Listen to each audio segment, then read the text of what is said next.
What are we eating tonight? What were you thinking about making for supper? What's for dinner? We hear it every single day, don't we, friends? Well, today you're in luck. I've taken 25 of our most favorite and most loved ground beef recipes and I've compiled them into an ultimate ground beef recipe marathon video. And ground beef is so versatile. If you want Tex-Mex, Italian, or classic meat and potatoes, you're gonna find all that in this video. And if you want to substitute ground chicken or turkey, it won't hurt my feelings one little bit. I hope you'll share this video with a friend that you think it might help and save it to your favorites too. So the next time you don't have a clue what's for dinner, pull that pound of ground beef out of the freezer and cue up this video. We're going to start with the classic country hamburger skillet dish. I'm browning up a pound of ground beef and I'm using about 4 medium to large size potatoes, and I've got about half an onion here and I'm just going to dice it up. My potatoes, I'm going to slice them, not paper thin, but about this thick right here. I do go back and decide to cut them in half because I just think it'll be easier to stir them in my skillet that way. Now that my ground beef is cooked thoroughly, it's very important you leave the grease in this dish. That is what's going to help cook your potatoes up nice and crispy. I do throw me in just a little spoonful of garlic, going to get that sauteed around. And now we're going to put in all those potatoes and that onion that we diced up. We're going to try to stir everything around best we can in there. Then we're going to hit it with some seasonings. Of course, I want a good amount of black pepper on here. I'm going to use my Auntie Nono's everything seasoning that has salt in it and it has garlic powder and onion powder. This recipe does not call for Worcestershire sauce, but I cannot have ground beef and potato flavors without it. I think it makes this dish. Now we're just going to try to stir it again and get all these seasonings kind of incorporated. Put a big lid on this and cook it about 15 minutes on medium. I'm using a big pizza pan for a lid because this skillet is huge. After 10 or 15 minutes, you're just going to turn it around and stir it all up. Put that lid back on for 15 more minutes. Give it one final stir. Then you're going to come across the top of it with about a cup or so of cheese. I'm using cheddar, but I think a Monterey Jack would be really good on here. Put that lid back on it with the heat off and just let it melt up. This is so delicious. This is the ultimate country comfort food. I love to chop up a little green onion and put over the top of this. This is delicious just like it is. Your kids may want to put a little ketchup or ranch dressing on it, and we kind of like it with a little Heinz 57 sauce too. It's great for cleanup, all in one skillet, and done. And I love it with a salad on the side. Sometimes nothing tastes as good as an old skillet pan-fried hamburger. We're going to take these up a notch.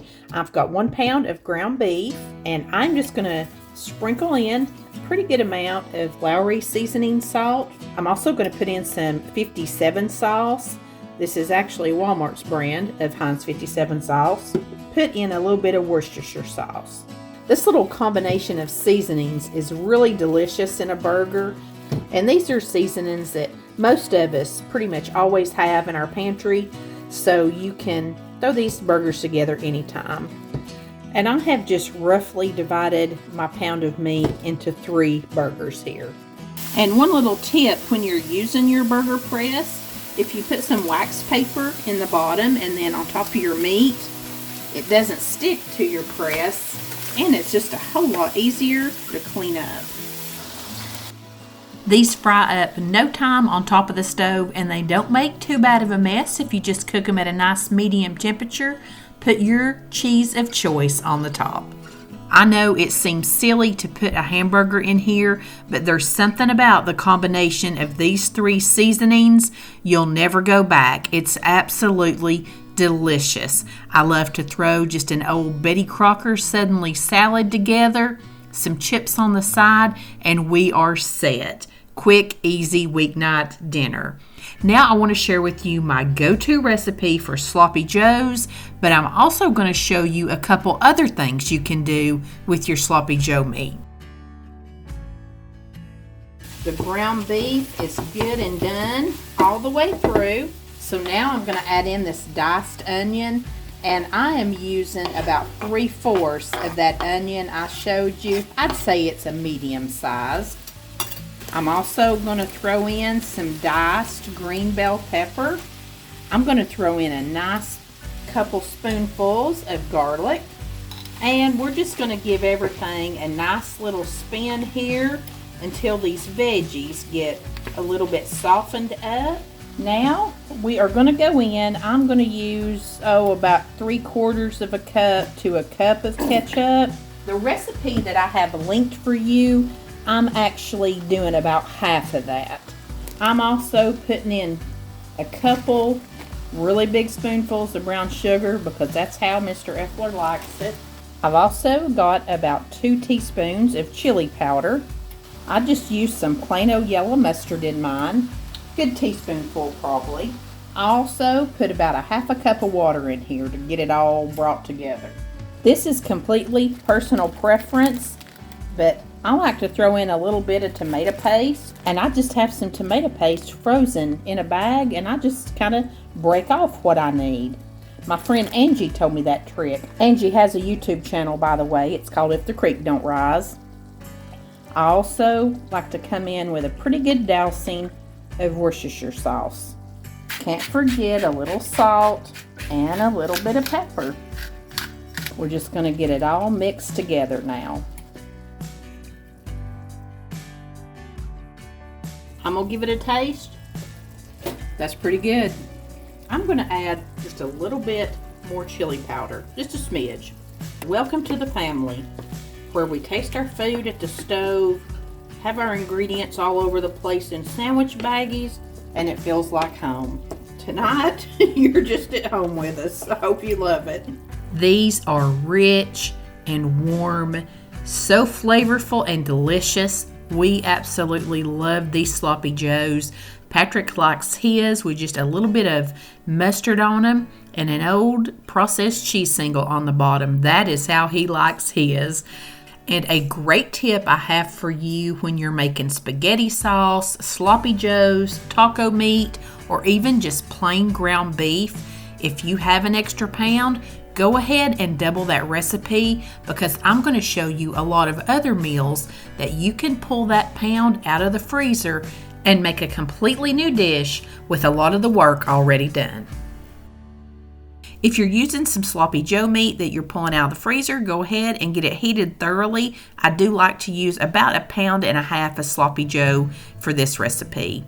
Take a bag of frozen tater tots, and I just put them all over the top in a random order. Going to put that in a 450 degree oven for about 25 minutes. Once you pull it out, I do like to season it up with a little bit of Lowry seasoning salt. That's my favorite for tater tots, fries, and anything like that.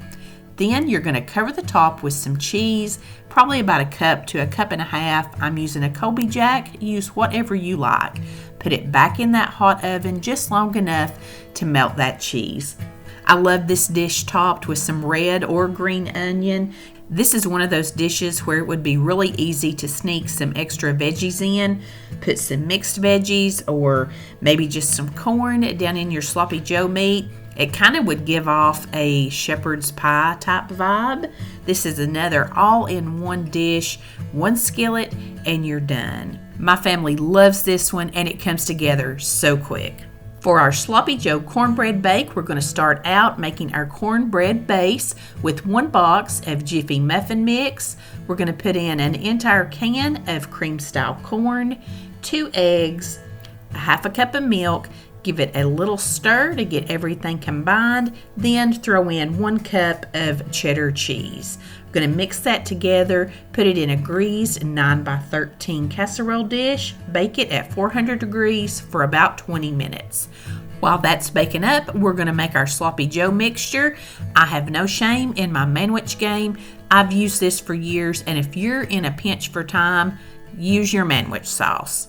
Once you get it all heated thoroughly, you're just going to pour that over top of your baked cornbread, spread it out corner to corner, and of course you want a little bit more cheese on top. Put it back in the oven for another 20 minutes. Sometimes I'll turn it up on broil to get mine just a little extra brown at the end. Yummy, yummy. Nothing that I love any better than sweet Jiffy cornbread and sloppy joes. If you're not a fan of Jiffy, just make your regular cornbread.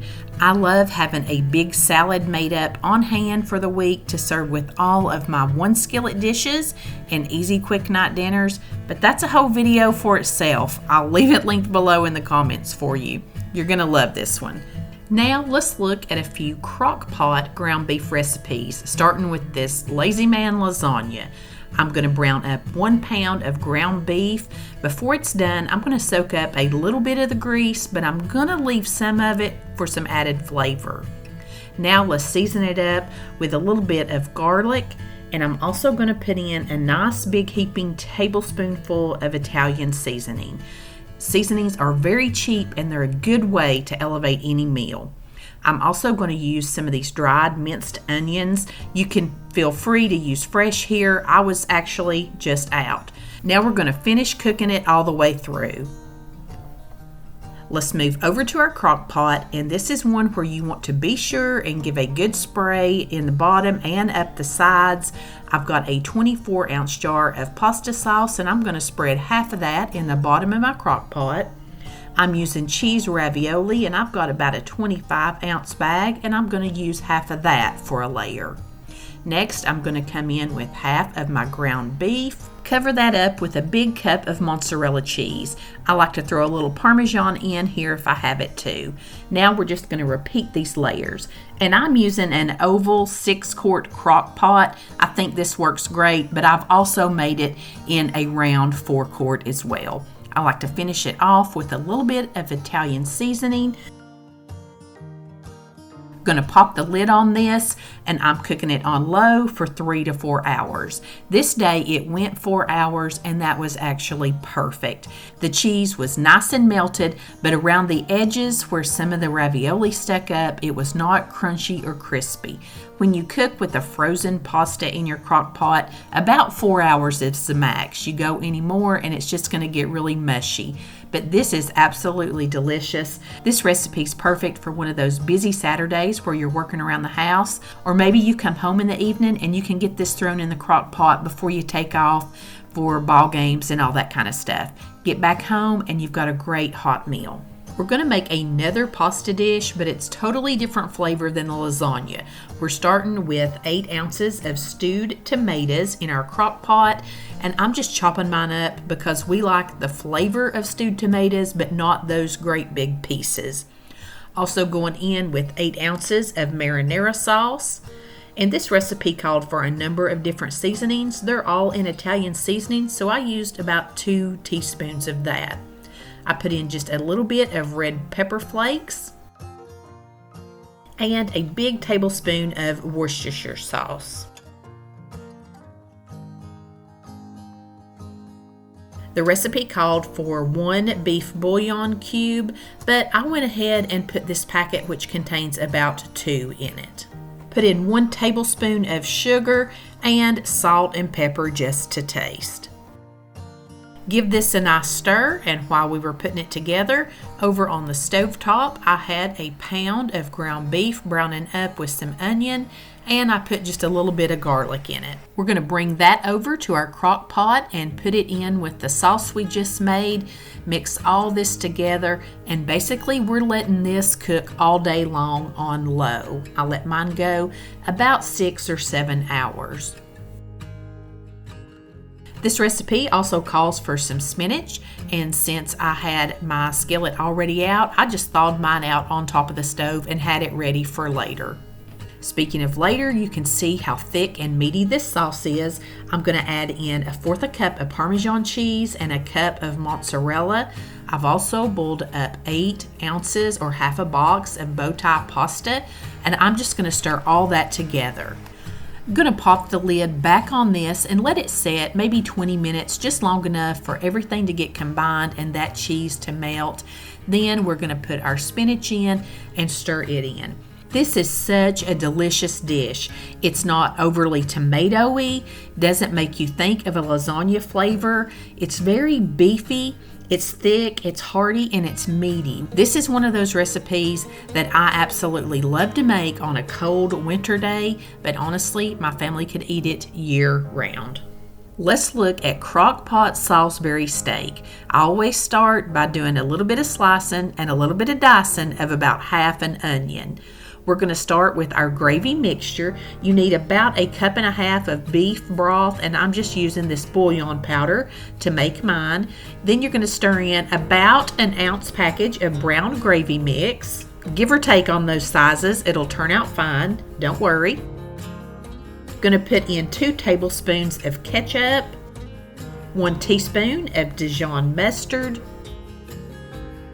and 2 tablespoons of parsley. Going to give that a nice mix, and I am actually prepping this the night before, so I'm just going to keep all my ingredients in the refrigerator, and this will be a dump and go tomorrow.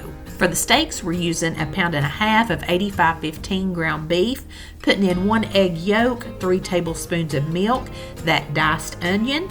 Also going to put in 1/3 cup of panko breadcrumbs, a nice big spoonful of garlic, and we're going to salt and pepper it to our taste. Want to mix all that together, and I can usually get about 6 patties out of this mixture. And I am going to brown my patties up. You don't have to do this, but prepping it the night before gave me time, and I really love the flavor. I'm also going to save the grease off of these. If I were putting this right in the crock pot to make, I would put it in there. So I'm just going to stir it in to my broth mixture that I made up. And I'll just put some press and seal over my glass measuring cup, stick this and the patties in the fridge, and we'll dump and go in the morning. Starting with a greased crock pot, throw my onions in there, the patties that I browned the night before. Gonna pour that gravy mixture. Don't worry, there's a little bit of fat that kind of solidified on the top, but that's gonna cook low and slow all day long, and it's gonna be delicious. This would probably be done in 4 to 5 hours on low, but like I said, I cook it all day long, 7 or 8 hours on low. Makes it so tender and yummy. I just set my meat patties over to the side, then I'm going to thicken up my gravy with the little slurry I've made up with some cornstarch and water. Mix that all in and then nestle those Salisbury steaks down in it. Put the lid on it and just turn it back up on high while I'm putting the rest of dinner together. This is the most tender Salisbury steak that you'll ever put in your mouth. It is so flavorful. I have made this a zillion times. Every time I make it, Patrick just carries on. He loves it. And I have to agree, this is one of my very most favorite crock pot meals. Now we're going to make a pasta bake that I found on TikTok using 1 pound of ground beef that we're browning up with some onion. Also going to start half a box or 8 ounces of pasta boiling. Once our meat is cooked thoroughly, we're going to stir in 1 24-ounce jar of pasta sauce. Our penne is cooked to al dente, so we're just going to pull it off the stove. Want to reserve our pasta water, and our sauce mixture is heated, so let's pull it off the stove. Now we're going to start on another sauce using 1/2 stick of butter. We're going to melt that down, add in 2 really big spoonfuls of garlic. Just going to saute that for a few minutes. Then we're going to add in 1 cup of heavy cream, and we're going to salt and pepper that to taste. We're going to cook that for about 10 minutes until it begins to thicken up. Once we get to that point, we're going to stir in about 1 cup of Parmesan cheese, and I'm putting in about half of this package of the Boursin garlic and herb fine cheese. Going to mix all that in together until it begins to melt down. If it gets a little too thick, you're going to pour in some of that pasta water, pour in all your drained pasta, mix it together, transfer that to a 9x13 casserole dish. Put your meat and tomato mixture over, some Parmesan cheese, and another 2 to 3 cups of mozzarella cheese. Going to bake this at 400 degrees for 15 to 20 minutes. This one is not for the faint of heart. This is a lot of trouble, a lot of dishes, but you know what? It is well worth it. This is a viral recipe for a reason. It's absolutely delicious. You're going to let it sit there for about 10 minutes at least till it can get thickened up. This is one of those recipes when you are ready for a splurge night, go for it. Now I'm going to share a hamburger casserole. I start by boiling 8 ounces of these small shells. I've browned up 1 pound of ground beef. For some reason, I decided to remove it from the pan so that I could saute up some green peppers, onion, and garlic. Then I add the meat back in.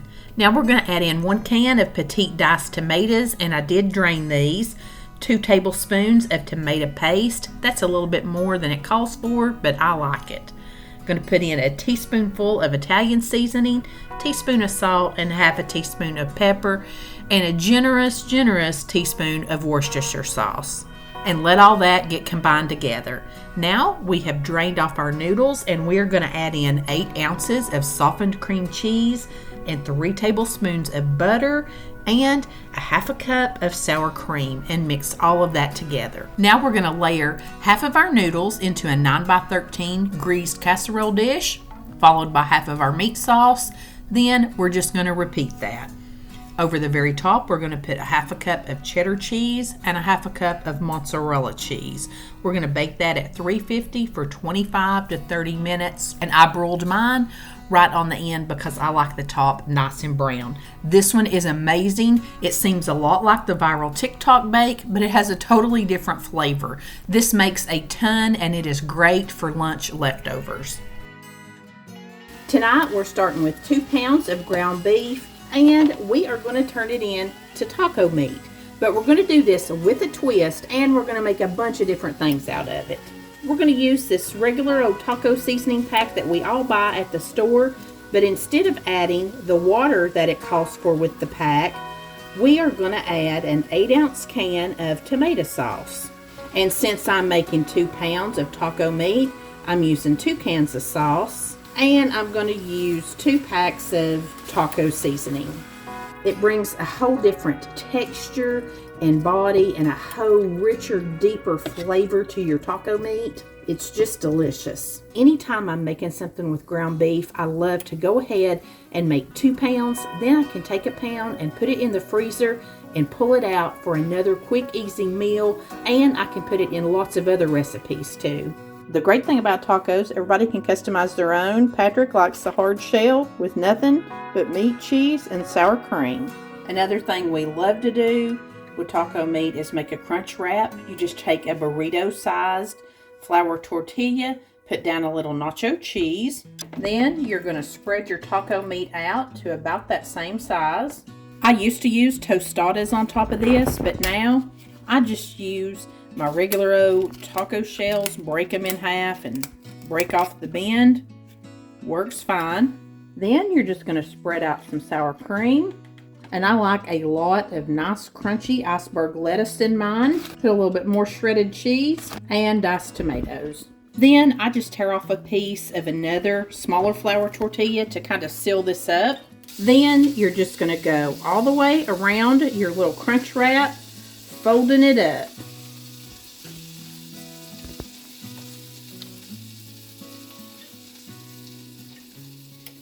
Gonna hold all this together and put it seam side down in a nice hot skillet with a little bit of butter.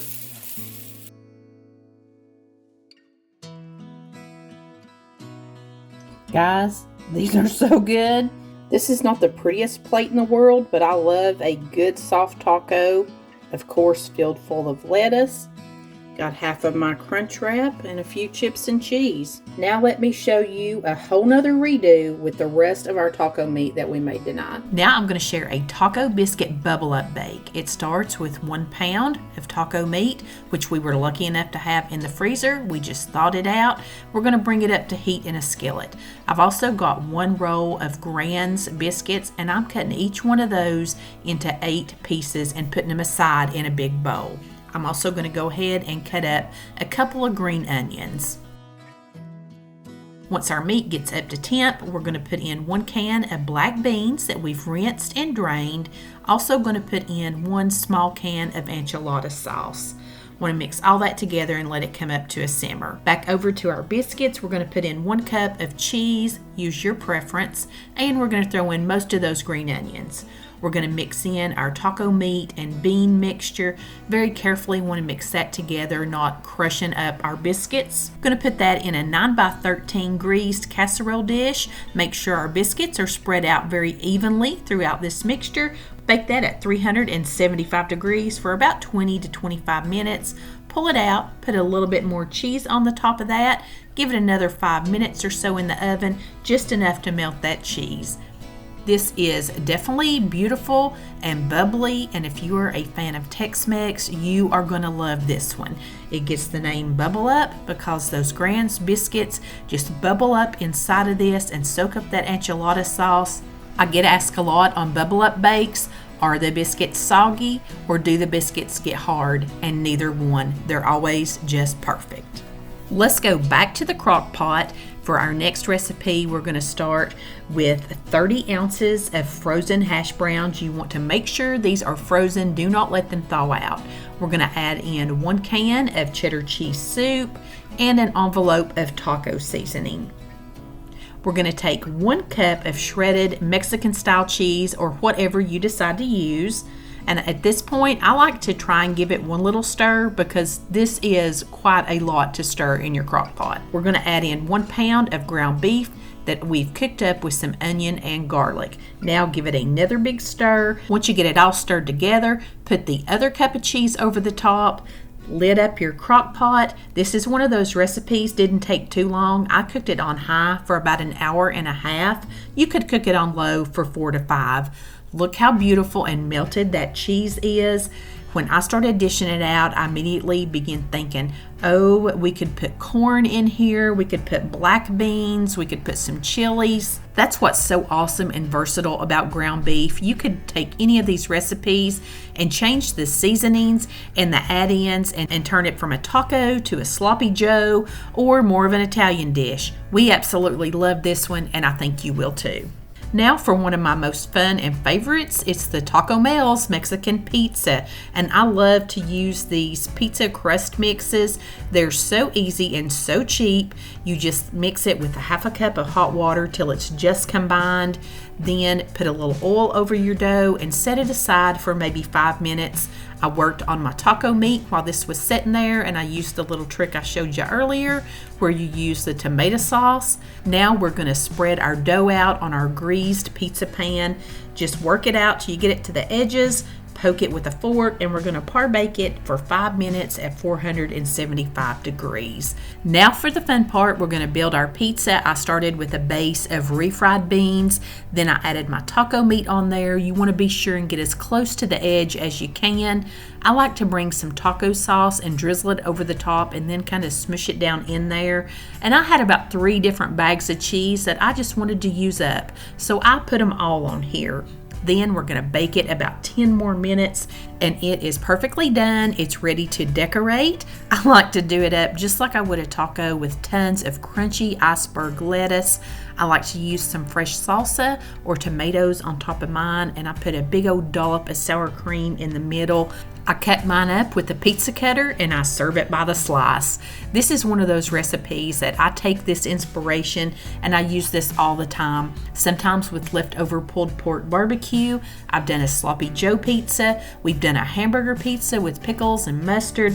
Let your mind go crazy. Put whatever you like on this, and this is tons of fun for the whole family to get involved in making.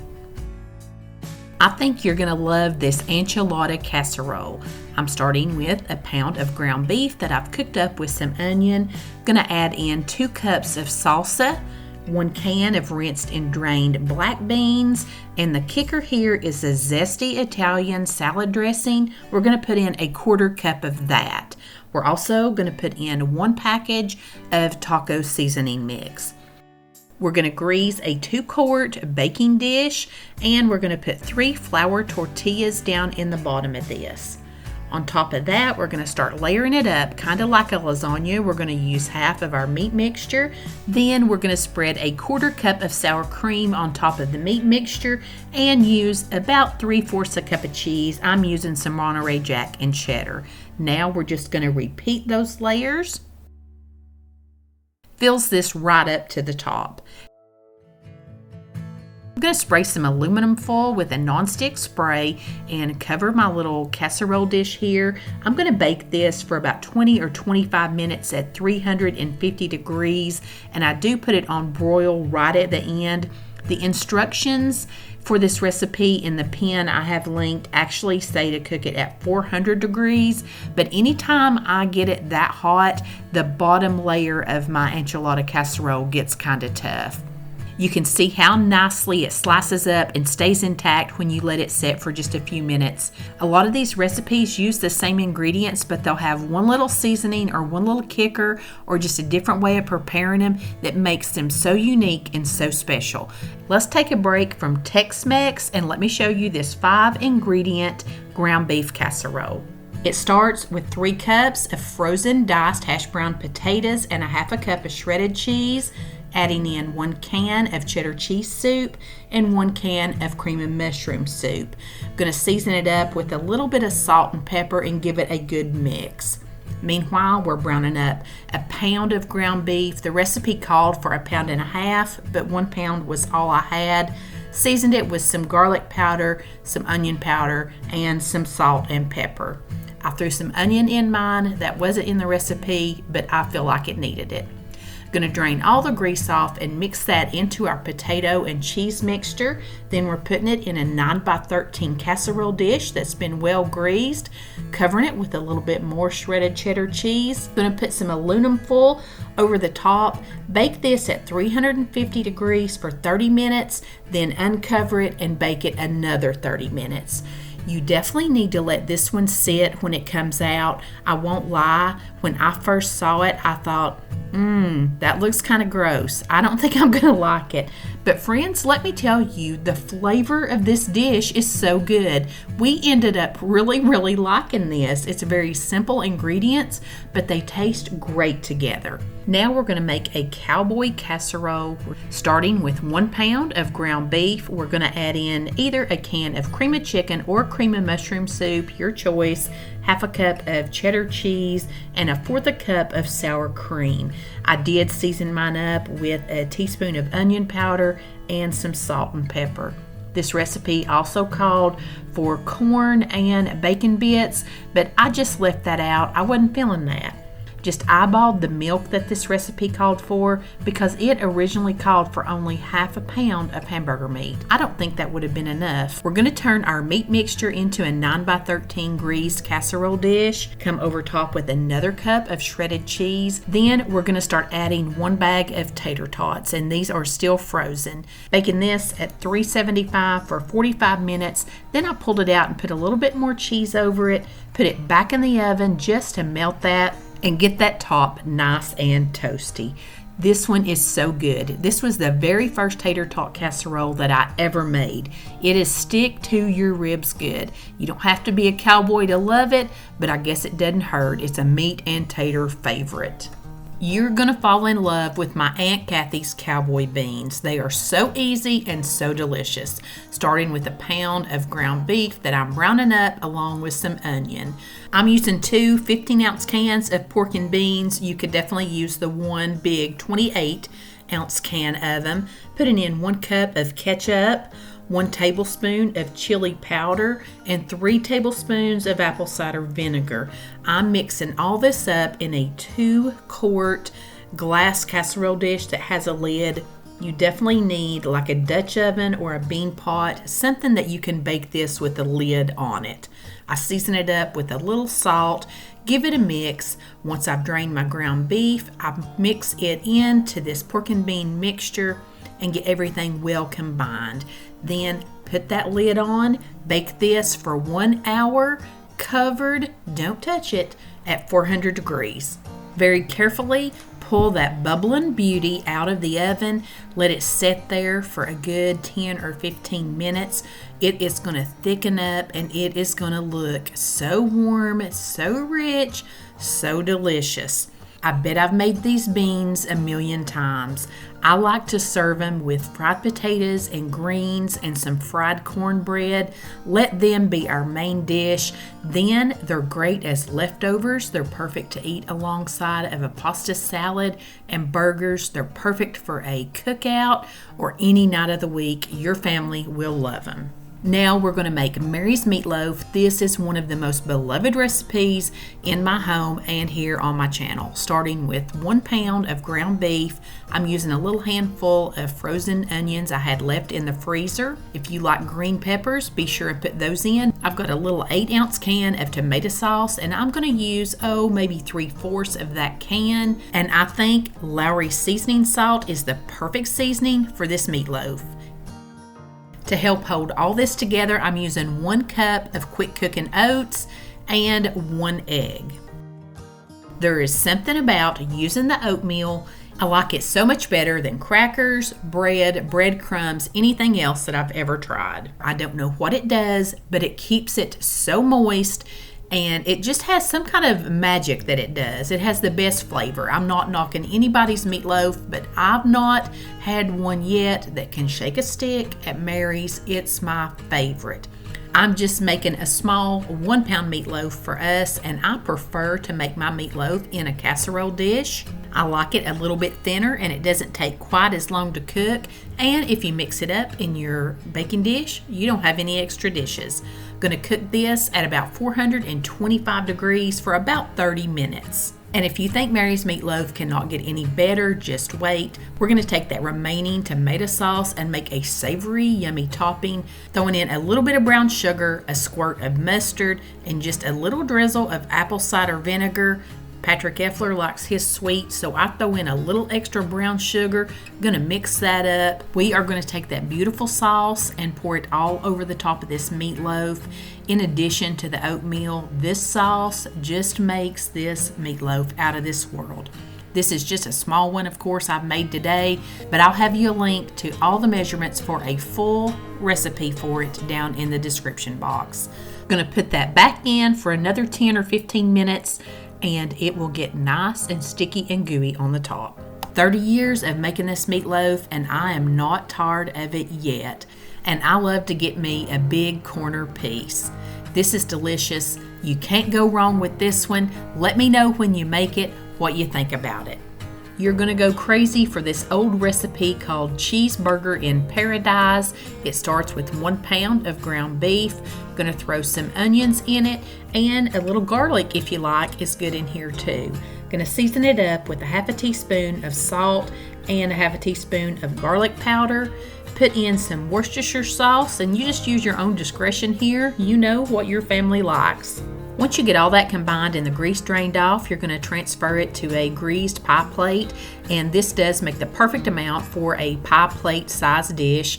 Going to spread 1 cup of cheese across the top. This recipe has a yummy bready type topping. You use a 1/2 cup of Biscuit. Going to mix in 1 cup of milk and 2 eggs. This is a really old recipe. I just recently, in the last couple years, found it, but some of you guys have told me that this came from a really old Biscuit cookbook, so it is a tried and true favorite. We're going to pour that mixture right over the top of our meat and our cheese. Make sure everything is covered really well. Put this in a 400-degree oven for 25 minutes. Mine always comes out perfect at 25. It's got just the right amount of brownness, and it's completely done over the top. We love this dish. It has the most wonderful flavor profile. It's cozy, it's comforting, it's a very homey meat and potato type meal. My family loves it. Something about this dish makes me think of the sausage and cream cheese crescent bake that we all love. So if you like that, you're gonna love this one. With a name like Cheeseburger in Paradise, I love to throw out some big onion rings with it. My family can go for this any night of the week. The next recipe has 2 of my favorite things, cornbread and taco. We're starting with an envelope of Mexican-style cornbread mix.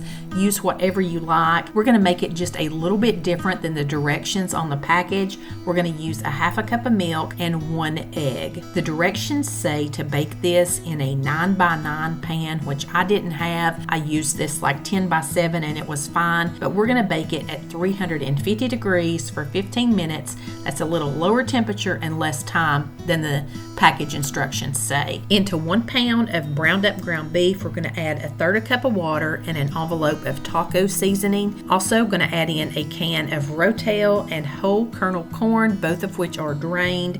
And I almost forgot, we need about 1/2 cup of green onion chopped up. Now we're going to make a little creamy mixture that goes with this. We're starting with 16 ounces of sour cream. You're going to need a cup of cheese, and I decided to do 1/2 cup of Monterey Jack and 1/2 cup of cheddar cheese, but whatever you want to do is fine. We're also going to add in those green onions and give it a stir. Now that our cornbread is out of the oven, we're going to put our taco mixture over the top of that and spread it out.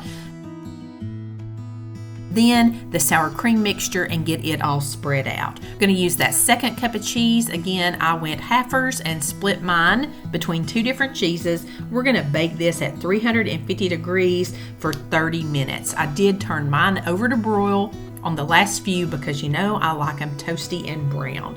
I'm going to let this sit for about 10 minutes before we serve it up. I love to garnish each piece up like a big taco. This is absolutely delicious. It is so beautiful and impressive. It looks like you have spent a lot of time on this little dish, and it is so easy and good. Our next recipe is a Frito pie. We're using 1 pound of ground beef and a whole bunch of green onions. I have my stove eye turned off, and I'm going to add in 1 package of taco seasoning. Also going to add in 1 cup of salsa. I'm also going to put in 1 cup of chili sauce, and I will leave a pin linked below for you for a recipe for homemade chili sauce if that's not something that you usually keep on hand. We're also going to add in 1 can of drained whole kernel corn, and we're just going to give that a really good mix. I'm going to spread that out in a greased casserole dish, and I'm actually using a disposable pan because I'm making this to take to an event at church. I'm going to take 1 bag of corn chips and give them a little munch there. You don't want to completely crush them up. Then you're going to sprinkle them all over the top of your dish. We're going to use 1 cup of cheddar cheese and 1 cup of mozzarella cheese over the top of this. I'm going to cover this with green onions. Use how much ever you like, and I like a lot. I'm going to bake this at 400 degrees only for 10 minutes. Everything's cooked. All you have to do is melt the cheese, and I baked mine up at church, and guys, this was absolutely delicious. I bet a lot of you have had this. This is another recipe that's really old, but we had just never had it until the last few years. I love to make this now. I love to take it places. It has become a favorite. This beef taco skillet comes together in about 30 minutes. We're going to use a variety of pantry staples, fresh produce, lots of seasonings, and I happen to have 1 pound of ground beef out of the freezer that I have already cooked. That's going to make it even quicker. I have my ground beef pretty much thawed. I'm just warming it back over in a skillet, and I'm going to add in some of that diced onion. I'm also adding a little bit of oil in because this ground beef did not have a lot of grease in it. While that's coming up to temperature, I'm going to start with 2 soft taco shells and start cutting them into strips. I always start with 2, then if I need more, I can do them later. I've also already got my seasonings into my meat, and I've used a teaspoon of garlic powder and onion powder. I've also used 1 teaspoon of paprika. I used a half a teaspoon of cumin and a big tablespoon of chili powder. Going to add in 1 can of black beans that has been rinsed and drained. I'm going to add in this whole container of fresh salsa. Anytime you have the chance, especially if you're cooking like this, try to use a fresh salsa. It gives such a wonderful flavor. You've got the fresh tomatoes, onions, bell peppers, jalapenos, and cilantro all in here. The fresh salsa just really brings a beautiful flavor to this. We're going to let it get warm, and then we're going to start adding in our tortilla strips. You don't have to do this, but I love this. I love the texture of it, and I love what it does. You can leave it out and just wrap it in a flour tortilla, or you could eat it with tortilla chips, but I really like it like this. You just want to make sure that you do get them all nestled down in there and covered in this sauce so they can absorb it. I'm sprinkling about a cup of pepper jack cheese over the top of mine. You can use whatever kind of cheese that you want, and then I'm just going to put it in the oven under the broiler for just a few minutes, just long enough to melt that cheese and give it just a little bit of brownness on the top. Now, if you don't have oven safe skillets, you could definitely do this and transfer it into a casserole dish, but I highly recommend, if you have a little bit extra cash, invest in one big oven safe skillet. I love a skillet meal because I can get everything done in one, easy cleanup, and I just love it. This is absolutely my favorite skillet meal. I like this, and I also like that Santa Fe chicken. They have a lot of the same flavor. Of course, you know I love green onions. I'm going to throw that all over the top of this thing. This little dish right here rings every one of my Tex-Mex loving bells, and I think you're going to love it too. Our next dish is a very rustic one called hamburger pie. I have 1 pound of ground beef that's cooked thoroughly, and I'm going to add in some frozen diced onions and bell peppers. Going to get those all softened up. Going to add in 3/4 of a teaspoon of sugar, 1 teaspoon of salt, and a big old tablespoonful of chili powder. Just want to get all of that incorporated. Now I'm going to stir in 1 can of diced tomatoes. You can use fresh here. I'm also going to use 1 can of pinto beans. You can use mixed beans, kidney beans, whatever you like, but I didn't drain any of that. A lot of times I'll throw a big spoonful of tomato paste in here. Now we're going to mix up a topping, and I'm just making 1 box of Jiffy Mix according to the package directions. Getting it all stirred together, then we're going to put it right on the top of this skillet. Just want to real carefully spread this out best as you can. It doesn't have to be perfect. Going to bake this in a 400-degree oven for 20 minutes. This is a very imperfect rustic meal. I absolutely love this one. It's kind of like a kicked up pinto beans and cornbread, which I love. It's very homey, very cozy, and super filling. If you got some great ideas out of this video, I'd love it if you give it a big thumbs up, and let me know in the comments, are you interested in this type of video for chicken too? And if you're up for more, check out the video I've got on the screen. I appreciate you, and I never take for granted that you share some of your time with me. As always, I send you love from my kitchen, and I'll see you in the next video.